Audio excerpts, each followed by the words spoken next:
नमस्कार, मी संकेत आवटे। मार्केटमध्ये आता खूप जास्त चर्चा आहे की मंदी येणार, महागाई वाढणार, महागाई तुमचं कंबरड मोडणार आणि याच महागाईमुळे स्टॉक मार्केट अजून जास्त क्रॅश होणार, जो की कोविडपेक्षाही भयंकर क्रॅश होऊ शकतो। असे भयंकर अंदाज आता मार्केटमध्ये सध्या सुरू आहेत।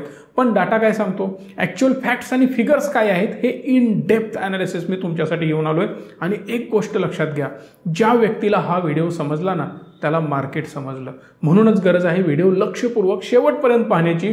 इन डेप्थ ॲनालिसिस आहे। पहिला चॅनलला सबस्क्राइब करा, बेल आयकॉनला प्रेस करा आणि अशाच नवनवीन व्हिडिओ पाहत राहा। श्रीलंका, पाकिस्तान, तुर्की किंवा असेल युक्रेन या देशांमध्ये प्रचंड मंदी सुरू आहे। अक्षरशः खाण्यापिण्याच्या वस्तू ज्या 10-20 रुपयाला मिळतात त्याची प्राइस 500-700 रुपयाला पोहोचली आहे। हो, श्रीलंकेमध्ये साखर 1 किलो 500 ते 1000च्या दरम्यान मिळते। दूध जर आपल्याला 1 लिटर घ्यायचं असेल तर 400 ते 500 रुपये पे करावे लागतात। लास्ट व्हिडिओमध्ये आपण 300 रुपये सांगितलं होतं, आता त्याचीच प्राइस वाढत आहे, म्हणजेच भयंकर मंदी येते। आणि सेम गोष्ट भारतामध्ये पण होते। पेट्रोलचे रेट 70, 80, 90 रुपयावरून डायरेक्ट 120, 22, 25 पर्यंत पोहोचलेत। म्हणजे काय, मंदी येणार का? आपण त्याच दिशेने वाटचाल सुरू करतोय का? आणि तेच संकेत दाखवून बरेच ॲनालिस्ट आपल्याला सांगतायत किंवा अर्थतज्ञ सांगतायत आता मंदी येऊ शकते आणि सेम भारत सुद्धा त्याच मार्गावर जात आहे। एक गोष्ट लक्षात घ्या, मंदी म्हणजे काय हे पहिला समजायला हवं। मंदी म्हणजे सगळं संत गतीनं चालणं, मंद होणं, गती मंदावणं। जसं 2 क्वार्टरचा जीडीपीचा रिझल्ट जर निगेटिव्ह असेल तर टेक्निकल भाषेमध्ये त्याला मंदी म्हटलं जातं। पण सिंपल भाषेत आपण कशाला म्हणायचं? सेल्स कमी होणं, जॉब कमी होणं, तुमचा कुठलाही बिझनेस असेल तो बिझनेस मंदावणं, इकॉनॉमीमध्ये स्लोडाऊन आपल्याला डोळ्यांनी दिसत असतो, यालाच म्हटलं जातं मंदी। यामध्ये 2 प्रकार असू शकतात। मंदीची तीव्रता हाय लेवलला असू शकते किंवा लो लेवलला असू शकते। मंदी म्हणजे कंप्लीट रेसेशन असू शकतं किंवा स्लो डाऊन असू शकतो। हे 2 प्रकार आहेत, हे पण लक्षात घ्या। मी पुढे त्याचं एक्सप्लेनेशन तुम्हाला देतोय। स्लो डाऊन काय आणि कंप्लीट रेसेशन काय। डायरेक्ट आता आपण स्क्रीनवर जाऊ आणि बघू मोठमोठे लोक काय म्हणतायत। इलॉन मस्क, आता सगळे जवळपास देव मानायला लागले त्या बाबाला, त्यामुळे हा तर म्हणतोय मंदी येण्याचे चान्सेस आहेत। याच्या पुढे जर आपण बघितलं, बिल गेट्स पण म्हणतात आता मंदी येण्याचे चान्सेस आहेत। हे मोठमोठे जगातील श्रीमंत लोक म्हणतात। याचा अर्थ काहीतरी बेस असणार ना। एवढी मोठी संपत्ती बनवली आहे, एवढा मोठा बिझनेस उभा केला, याचा अर्थ काहीतरी बोलण्यामध्ये तथ्य असू शकतं आणि त्याचा ॲनालिसिस आपण करणार। आणि हे राहतात कुठे? अमेरिकेमध्ये। याचा अर्थ त्यांचा अंदाज आणि त्यांचा बिझनेस मॅक्सिमम अमेरिकेशी रिलेटेड आहे। मग हे कसं रिलेटेड आहे हे थोडंसं मी एक्सप्लेन करतोय। रेसेशनमध्ये काय होतं हे आपण पहिला बघू। इन्कम आपला कमी होतो, सिंपल फंड आहे, त्यामुळं सेल्स कमी होतो।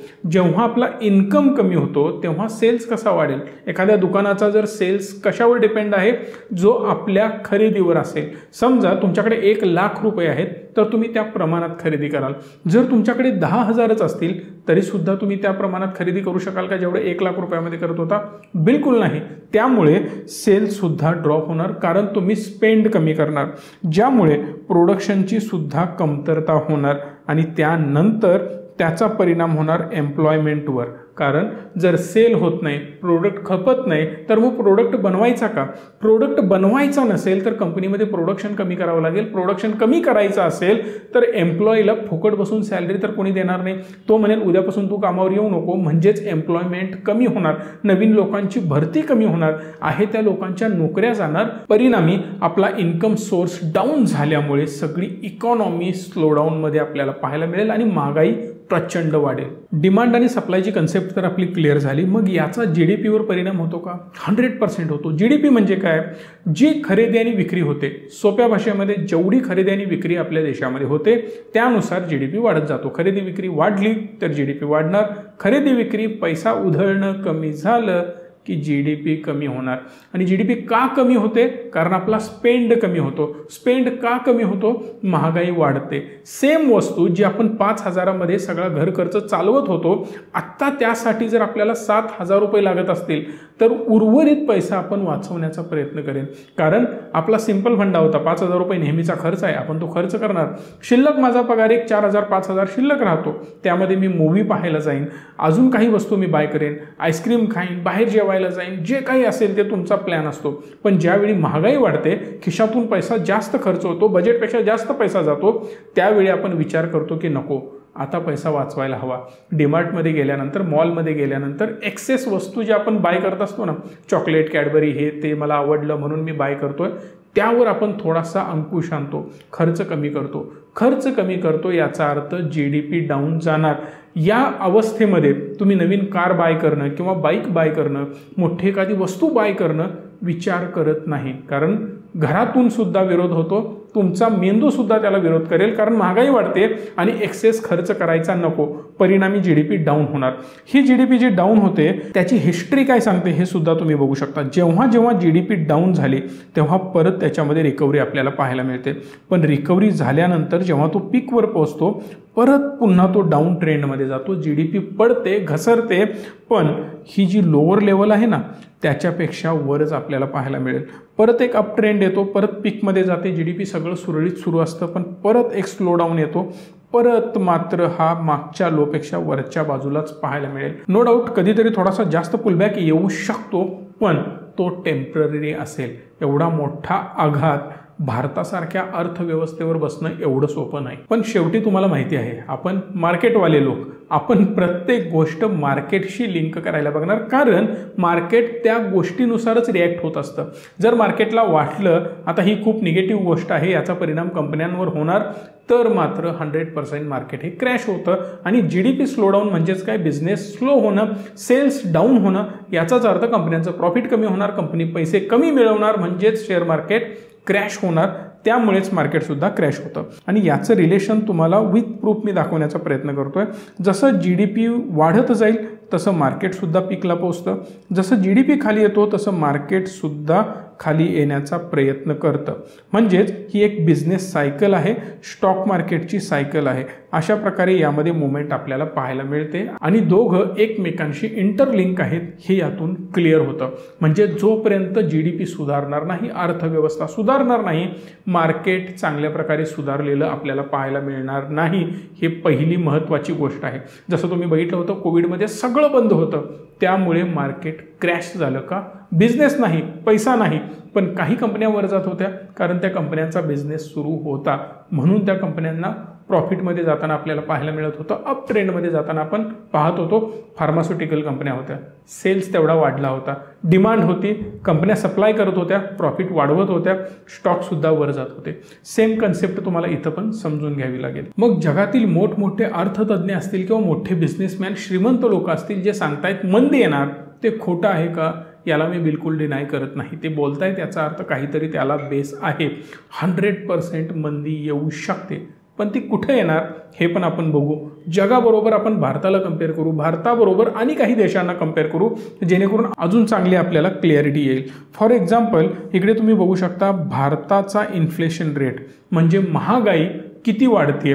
भारताची महागाई रेग्युलरली 6% वाढताना आपल्याला पाहायला मिळते. म्हणजेच 6% आपल्याकडे इन्फ्लेशन असतं.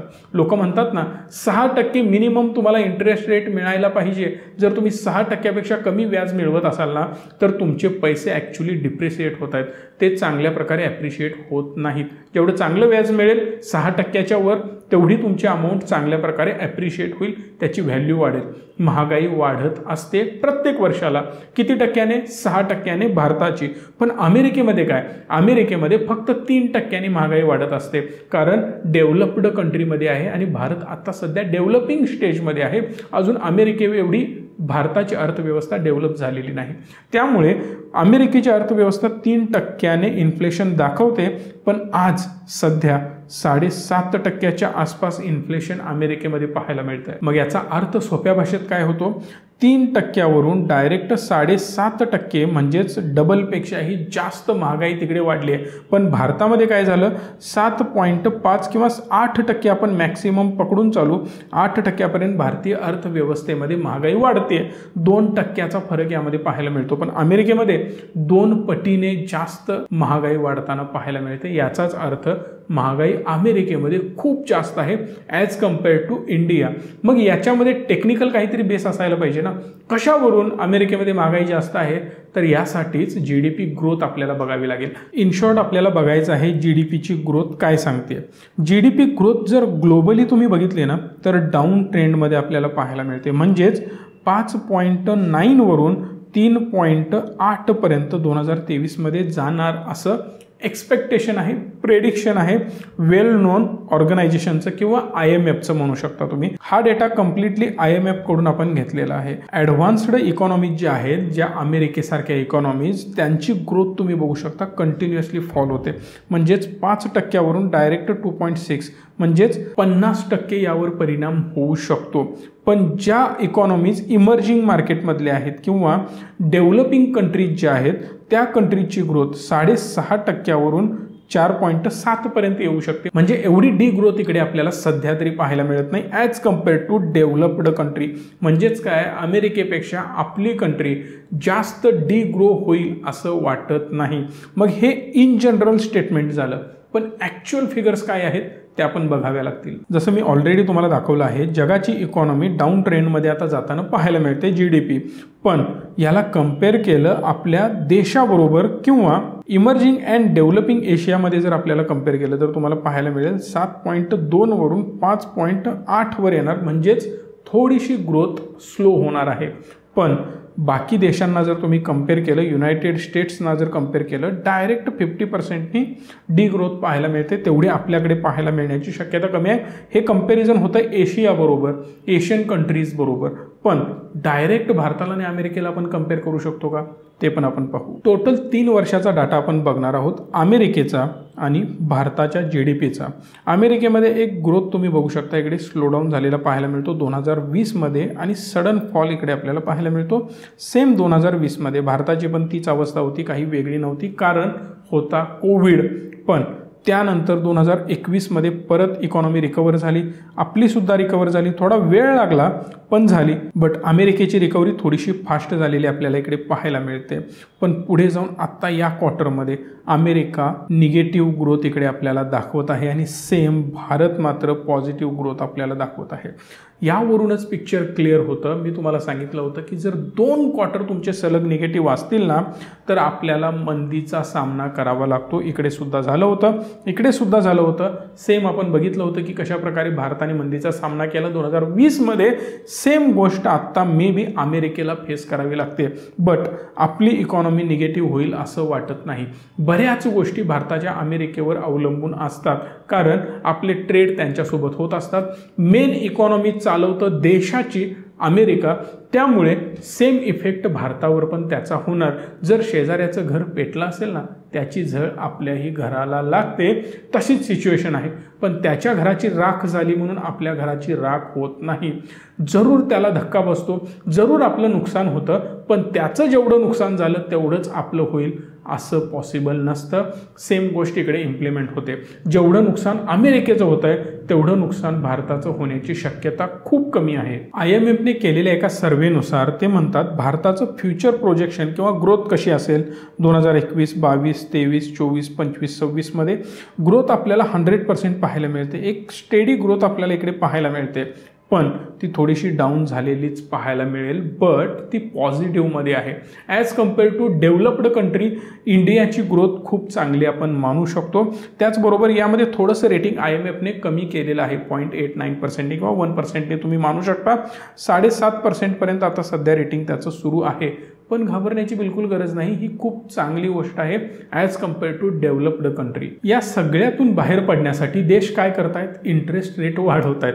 इंटरेस्ट रेट कुठल्या कुठल्या देशाने वाढवले, अमेरिका असेल, इंडिया असेल, इंग्लंड, ऑस्ट्रेलिया, नॉर्वे, हे सगळ्या देशांनी आपले इंटरेस्ट रेट वाढवत नेलेले आहेत आणि याचा परिणाम आपल्या देशावर किंवा ग्लोबली झालेला पाहायला मिळतो.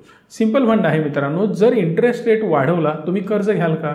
कर्ज घेतलं नाही तर तुमचा बिझनेस ग्रो होईल का? बिझनेस ग्रो होत नसेल, सेल्स होत नसेल, तर तुम्ही कर्ज पण घ्यायला नाही जाणार. सिंपल गोष्ट इकडे इम्प्लिमेंट होते, ज्यामुळे आपली इकॉनॉमी स्लो डाऊन आपल्याला पाहायला मिळतो. आणि हा स्लो डाऊन भरून काढण्यासाठी परत हे इंटरेस्ट रेट वाढवत आहेत, मार्केटवर त्याचा परिणाम होतोय. या सगळ्या सिच्युएशनमधून बाहेर पडण्यासाठी काही सोल्युशन्स आहेत, त्यावर गव्हर्नमेंटने ॲक्शन घेणं खूप गरजेचं आहे. गव्हर्नमेंटने त्या सिच्युएशनला प्रॉपर टॅकल करणं, आरबीआयच्या मदतीने असेल किंवा प्रॉपर जीडीपीवर फोकस करणं असेल, खूप जास्त इम्पॉर्टंट आहे. भारत सरकार कशा प्रकारे यामध्ये पास झालं की फेल झालं, तुम्हाला काय वाटतं कमेंट करून कळवू शकता. आपल्याला पॉलिटिक्समध्ये घुसायचं नाही आहे, पण एक गोष्ट लक्षात घ्या, भारताला अजून खूप चांगल्या प्रकारे मॅनेज करता येऊ शकलं असतं. त्यामध्ये मी जास्त एक्सपर्ट नाही, पण तुम्ही आहात, तुमचं मत जाणून घेणं मला खूप गरजेचं वाटतं. ग्लोबल मार्केट काय सांगतं, पुन्हा आपण आपल्या स्टॉक मार्केटकडे वळूयात ना. जीडीपीचं काय आहे, ग्रोथ कशी आहे, सगळं तुम्हाला कळालं, पण स्टॉक मार्केटचं काय होऊ शकतं याबद्दल थोडासा विचार करायला पाहिजे. जर तुम्ही डाउ जोन्स बघितला ना, तर कंटिन्युअसली डाऊन ट्रेंडमध्ये एका चॅनलमध्ये आपल्याला पाहायला मिळतो. सेम गोष्ट आपल्या चायनीज बाबांची पण होते, त्यांची अवस्था तर बिलकुल क्रिटिकल झालेली आहे. मार्केट खूप जास्त क्रॅश होतं आहे as compare to Dow Jones. Sudden fall याच्यामध्ये पाहायला मिळतोय चायनीज मार्केटमध्ये. S&P जर आपण बघितला, त्याच्यामध्ये पण एक डाऊन ट्रेंड आपल्याला पाहायला मिळतो, पण तो कसा आहे हे पण लक्षात घ्या. थोडंसं अप ट्रेंड आपल्याला इकडे पाहायला मिळतो, परत तो खाली येतो, परत वर जातो, परत खाली येतो. ही ॲक्च्युली पॉझिटिव्ह गोष्ट आहे. डायरेक्ट डाऊन ट्रेंडमध्ये जाणं ही ॲक्च्युली आपण निगेटिव्ह गोष्ट मानू शकतो. इकडे पण बघू शकता थोडासा हा डाऊन ट्रेंड जास्त आहे. निक्केईमध्ये सुद्धा तुम्ही बघू शकता. जर तुमच्याकडे डीमॅट अकाउंट नसेल, तर पहिलं एक डीमॅट अकाउंट ओपन करा, ज्यामधून तुम्हाला समजेल की कुठल्या स्टॉकमध्ये इन्व्हेस्ट करायचं आहे. आणि हीच संधी आहे, योग्य स्टॉक निवडणं गरजेचं आहे. आणि ते स्टॉक मी तुम्हाला सजेस्ट करत असतो, जे पाहून तुम्ही इन्व्हेस्ट कराल आणि खूप चांगलं प्रॉफिट सुद्धा कमवाल फ्री ऑफ कॉस्ट. एकही रुपया आम्ही तुमच्याकडून घेत नाही. झालं गंगेला मिळालं, पण पुढे काय? आता मी इन्व्हेस्ट करायचं की जी इन्व्हेस्टमेंट केली काढून घ्यायची? मार्केट वर्क होणार की नाही पुढे चांगल्या प्रकारे? जीडीपी आपला चांगल्या प्रकारे ग्रो होईल की नाही? मंदी कमी होणार की नाही? यावर काय सोल्युशन, कशा प्रकारे या गोष्टी वर्क होतात हे थोडंसं एक्सप्लेन करू. जेव्हा आपल्याला मार्केट रिकवर करायचं असेल, तेव्हा सिंपल गोष्ट आहे, तुमचा इन्कम वाढवावा लागेल, ज्यामुळे सेल्स वाढेल. सेल्स वाढल्यामुळे प्रोडक्शन वाढणार आणि ज्यामुळे एम्प्लॉयमेंट पुन्हा वाढेल. परत तुमची सॅलरी येईल, परत तुम्ही स्पेंड कराल. हे सगळं चक्र सुरू राहील. आणि हे ग्रीनमध्ये दिसतंय का? तर यामुळे पॉझिटिव्ह गोष्टी पुढे जाऊन होणार आहेत. इकॉनॉमिक्स सायकल इकडे थोडीशी तुम्हाला एक्सप्लेन करतोय, त्यामधून तुम्हाला समजेल वेळेची ही एक लाईन आहे आणि त्याच्याबरोबर आपण जीडीपीला कम्पेअर करतोय. जसा जसा वेळ जाईल तसा आपला तो जीडीपी पीकला पोहोचतो, परत तो डाऊन होतो, परत पीकला पोहोचतो, परत डाऊन होतो, परत पीकला पोहोचतो. हे सगळं सुरू राहतं. फॉर एक्झाम्पल, आत्ता रेसेशन का सुरू आहे? बऱ्याच ग्लोबल गोष्टी त्याला अवलंबून आहेत किंवा कारणीभूत आहेत. जसं असेल कोविडची कारणं बरीच येत आहेत, जसं असेल आता वॉर सुरू आहेत, वेगवेगळ्या देशांमध्ये कॉन्फ्लिक्ट सुरू आहेत, रशिया युक्रेनमध्ये मोठं युद्ध होतं आहे, ज्यामध्ये ग्लोबली वेगवेगळे देश कनेक्ट होत आहेत, त्याच्याशी कनेक्टेड पण आहेत, कारण तुम्ही त्यांच्यामधून रॉ मटेरियल बाय करताय. जे रॉ मटेरियल किंवा क्रूड ऑइल सारख्या गोष्टी असतील आपल्याला प्रचंड दराने बाय करावे लागतात, त्यामुळे महागाई वाढते, त्यामुळेच आपले व्याजदर वाढलेले आहेत. जेव्हा या गोष्टी परत स्ट्रीमलाईन होतील, सगळं सुरळीत चालू लागेल, तेव्हा हेच व्याजदर किंवा हेच मिळणारं ऑइल आपल्याला योग्य प्राईसमध्ये मिळेल आणि अर्थव्यवस्था सुरळीत होईल, सोबत जीडीपी सुद्धा वाढेल. इन शॉर्ट काय, मार्केट नेहमीच अप ट्रेंडमध्येच असतं. किती जरी रेसेशन आलं ना, तरी हे रिकवर होतं, परत तो वर जातो, परत थोडा खाली आला तरी परत वर जाईल, या लेवलपेक्षा तो वरच राहील, परत थोडा पुलबॅक येईल, पण इथून तो परत वर जाण्याचा प्रयत्न करेल, ही लेवल क्रॉस करणार नाही. यालाच म्हटलं जातं प्रॉपर ग्रोथ सायकल. याला पुरावा काय, हा पण प्रश्न निर्माण होईल. ज्या या लाईन तुम्हाला दिसत आहेत ना, या उभ्या लाईन्स आहेत रेसेशनच्या, आणि ही जी लाईन बघताय ती जीडीपीची लाईन आहे. म्हणजेच जेव्हा रेसेशन या काळामध्ये आलं होतं तेव्हा जीडीपी घसरला, परत जेव्हा रेसेशन आलं परत जीडीपी घसरला. हा हिस्टॉरिकल डाटा आहे. जेव्हा जेव्हा रेसेशन आलं तेव्हा मार्केट डाऊन झालं. सेम गोष्टीकडे बघू शकता, जेवढ्या वेळा रेसेशन येईल तेवढ्या वेळा जीडीपी डाऊन होणार. जीडीपी डाऊन होणार म्हणजेच मार्केट डाऊन होणार, स्टॉक मार्केटवर परिणाम होणार, अर्थव्यवस्थेवर परिणाम होणार. आणि हे रेसेशन जेव्हा संपेल, इथं जेव्हा रेसेशन संपलं तेव्हा परत मार्केट अप ट्रेंडमध्ये जातं, जीडीपी वाढतो. आता जीडीपी म्हणजेच मी मार्केट समजतो इकडे, कारण जीडीपी सोबतच मार्केट मुवमेंट करत असतं. ऑलरेडी मी चार्ट तुम्हाला दाखवलेला आहे. या वेळेत आपल्याला पैसे कमवणं गरजेचं असतं. इथं आपण इन्व्हेस्ट करणं आणि इथं एक्झिट करणं किंवा स्टे इन्व्हेस्टेड हे गरजेचं असतं. परत पुलबॅक येतो, परत आपल्याला इन्व्हेस्ट करायचा चान्स मिळतो. छोट्या काळासाठी निगेटिव्ह रिटर्न्स बघून घाबरणं गरजेचं नाही. चूक करताय। इथून पुन्हा मार्केट अप ट्रेंडमध्ये गेलं, पुन्हा इथं आपल्याला चांगले रिटर्न्स मिळत होते, परत जेव्हा पुलबॅक येतो ना, इथं जेवढं आपण कमवलं परत इन्व्हेस्ट करायची संधी मिळाली, इथं इन्व्हेस्ट करू शकता। परत इथं आपल्याला संधी मिळाली, परत मार्केट वर गेलं, परत या रिसेशनमध्ये एवढ्या वेळेत जेवढं तुम्ही पैसे कमवले ना, फॉर एक्झाम्पल 1983 पासून 1991 मध्ये जेवढी अमाऊंट तुम्ही कमवली इन्व्हेस्ट करून टाका। सिंपल फंड आहे, जास्त मोठं रॉकेट सायन्स लावण्याची गरज नाही।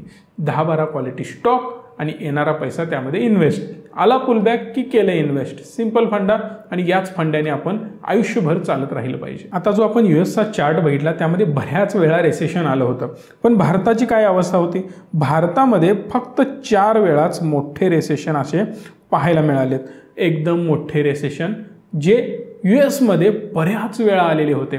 म्हणूनच मी म्हणतोय भारतीय अर्थव्यवस्था खूप चांगलं काम करत आहे, अजून इम्प्रूव्ह होऊ शकते, बट जे सुरू आहे ते बऱ्या प्रमाणात सगळं सुरू आहे, त्याला हँडलिंग अजून चांगल्या प्रकारे करणं खूप गरजेचं आहे। आणि आत्ता जी अर्थव्यवस्था आपली रिकवर होईल ती खूप चांगल्या प्रकारे होऊ शकते, चांगले रिझल्ट्स देऊ शकते। जाता जाता कन्क्लुजन आपण काय मानू शकतो की सिंपल फंड आहे, रिसेशन येणार, मंदी येणार, कोविड येणार, काही वेगळे आजार येणार, मार्केट पडणार, पण पडलेलं मार्केट परत वर जाणार। ही सायकल आहे, ती कधीच थांबणार नाही। पण जी फंडामेंटली स्ट्रॉंग कंपनी आहे, चांगली कंपनी आहे, आपण त्यामध्ये इन्व्हेस्ट करत राहणार, ती कंपनी ग्रो होत राहणार। नॉर्मली स्टॉक खाली येऊ शकतो, पण कंपनी परत ती रिकवर होऊ शकते, कारण ती कंपनी त्या इंडस्ट्रीमधली दी बेस्ट कंपनी असते।